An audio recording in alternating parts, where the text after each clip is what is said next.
اور دنیا کا جو موجودہ نظام ہے وہ ابدی نہیں ہے، وہ صرف ایک امتحان گاہ ہے جہاں اللہ تعالیٰ نے ہمیں یہ کہہ کر بھیجا ہے، اس پلاننگ کے تحت بھیجا ہے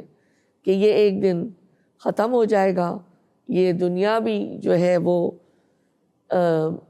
ختم ہو جائے گی، اور اللہ تعالیٰ اس دنیا کے خاتمے کے بعد، اس عالم کے خاتمے کے بعد ایک اور عالم بنائے گا، اور جہاں پر تمام وہ لوگ جو کہ قیامت تک پیدا ہوئے تھے بیک ان کو سور کے ذریعے سے دوبارہ